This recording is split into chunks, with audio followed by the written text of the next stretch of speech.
मुसलमानों से अलग बात करते थे।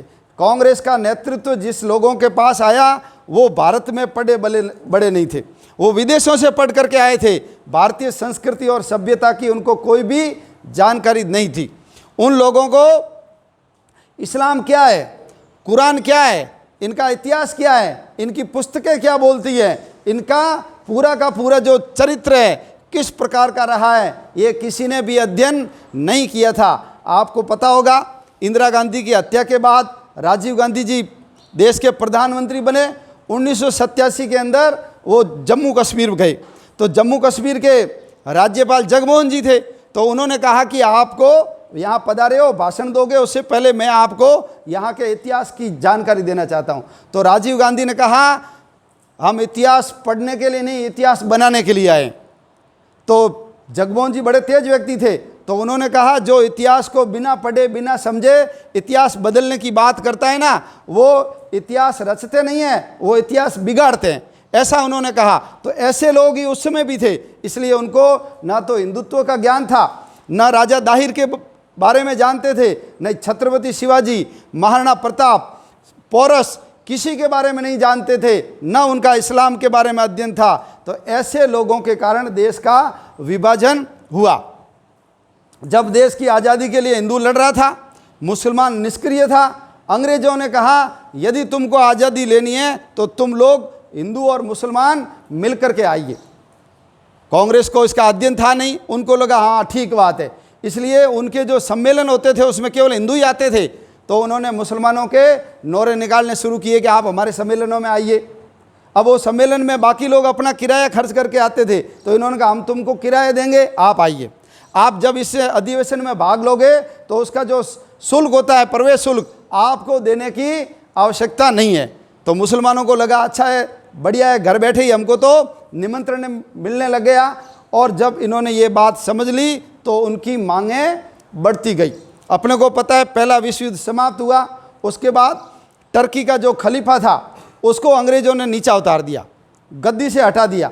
गद्दी से हटाने का जो घटनाक्रम हुआ तो गांधी जी को लगा कि ये बहुत अच्छा मौका है, हम सब लोग यहाँ अंग्रेज़ों की खिलाफत करें कि टर्की के नवाब को वापस बिठाओ उसके ऊपर, खलीफा को। इसलिए यहाँ पर खिलाफत आंदोलन चला 1921।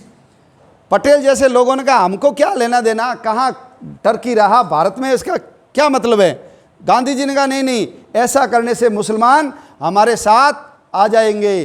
तो पटेल ने उस समय कहा था कि ये खिलाफत नहीं है, ये अखिल आफत आंदोलन है, ऐसा उन्होंने कहा। और जब इनके साथ लग कर के कांग्रेसी नेता अल्लाह अकबर के नारे लगाने लगे, जो वो जैसा कहते थे वैसा करने लगे, उसका परिणाम इनके अंदर कट्टरता जागी। और हम सब जानते हैं मोपला का जो घटनाक्रम हुआ, उस घटनाक्रम में हमारे 3-4 हज़ार लोगों को मार दिया, 12-13 हज़ार लोगों को उन्होंने मुसलमान बना दिया। और जब कलकत्ता में कांग्रेस का सम्मेलन हुआ तो उसमें उनको निंदा करनी चाहिए थी कि गलत बात है।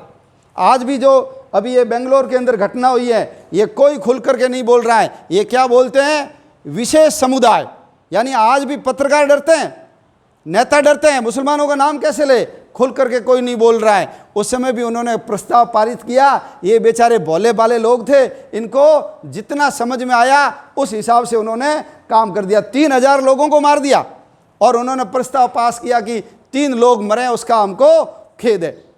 मुसलमानों को लग गया कि हम कुछ भी करेंगे, ये विरोध करने वाले नहीं है। इसलिए जब लाहौर के अंदर कांग्रेस का सम्मेलन हुआ, उस समय मोहम्मद अली जिन्ना ने कहा मैं वंदे मातरम नहीं गाऊंगा। विष्णु दिगंबर पुलस्कर वंदे मातरम गाने के लिए खड़े हुए, उसने कहा हमारे कुरान के खिलाफ है, मैं नहीं गाऊंगा।